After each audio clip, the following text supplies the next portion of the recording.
In this topic, we're going to look at how we can repeat entries, recur entries, do templates to set up new entries, just the productivity tools that you have. Lots of options here. Not everybody uses all of them, uh, but you can pick and choose based on corporate policy or personal preference.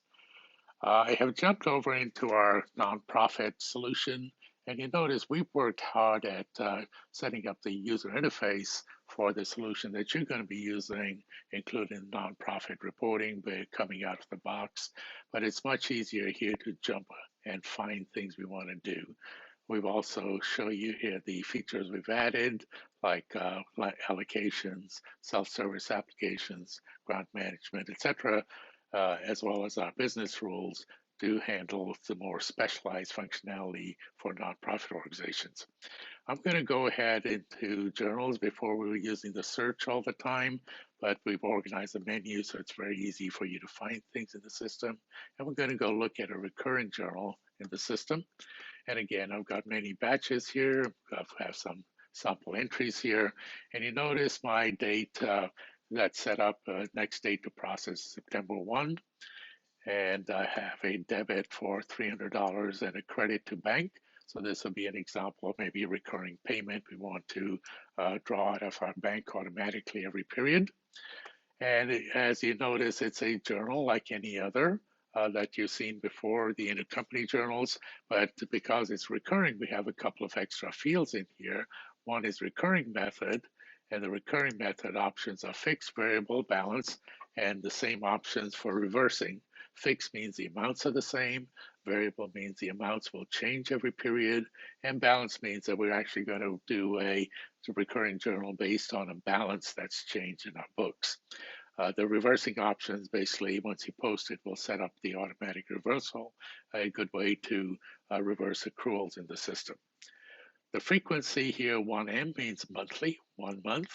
You could say 2M or 3M or 5M, so you have lots of flexibility. The character can be D for day, M for month, Q for quarter, Y for year. So you can set up any kind of recurring frequency you want. And there's also an expiration date on the journal so that you can keep running maybe till December 31st, in which case the transaction will stop running because the amounts might change, or we in fact have finished paying off everything we needed to do. The other field that's a little special here compared to other journals is the document number field, where because of specifying this sort of wildcard for %4, you'll see that when we post it, that'll have an impact. So I said %4 supplies. I'm going to go ahead and post this transaction based on the work date that you see up here. So I'm a few months behind. So let's go ahead and post the September transactions. And when I post them, you'll notice a different behavior from other journals in the system where the lines go away. In this case, the lines stay there, except the month is incremented. So I will know that I need to do October again automatically. If this was saying February 1, 2020, and my workday is January, the system would not actually allow me to process it until I've actually moved into the correct month. If we go look at my posted transactions, there's many ways to do that. I could go look at the general ledger entries. I love looking at the GL register because the GL register shows me everything from the beginning of time that has happened in the system. So this is my latest register. Here's the user who made the transaction. Obviously, I'm sorry, I'm the only person doing any work in this company. Hopefully that'll be different for BAPS with many people showing up. But this is an audit trail that shows who did what when. And this is the actual date on which a transaction occurred. If I go in and take a look at these entries now, you'll notice that recurring entry I did, remember it said %4 supplies. Because I posted the September transaction, it actually automatically filled in the word September, and we posted our debit and credit, our credit to cash, and our debit to the supplies expense. So that's one way to do, recurring, traditional recurring entries.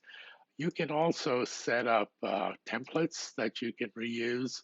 So if I go into my default journal batch here, Looks like I've been doing a bunch of entries here. Let me select these and delete them so we have a clean batch.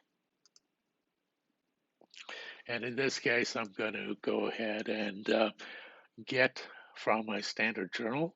So a standard journal was a previous journal entry we did that we hit save as standard journal, gave it a name. And if I go select standard journals, I had a previous entry I did for travel and entertainment. I just select that. And what we'll do is pull in those transactions from the previous time I used them. And this might be a case where we just want to keep on repeating them. However, when we do the save option, we have the option to give it the name and the description, but also decide whether we want the amount to be saved, so that if we don't want the amounts to be repeated, we would not save the amount and we just get the line items. So that's one more way to do repeating or repetitive transactions. There's standard templates throughout the system, also for setting up new customers and vendors, as well as documents and transactions like purchase invoices. And one more option that we added at Tangicloud based on customer request is to actually be able to do a recurring purchase invoice. And let's see if I have an example set up here. It doesn't look like I do, but so let me just go ahead and use this one here. And similarly to what you saw in the journals, we let you specify a recurring frequency and an expiration date. And what would happen in this case, this is actually a whole purchase invoice document. And when I post it, it automatically set up a document in the subsequent period based on my recurring frequency. So many, many ways to automate and speed up the work you do. There's also options in the system. If I'm doing a new purchase invoice, for example, there's a copy document feature that I can use.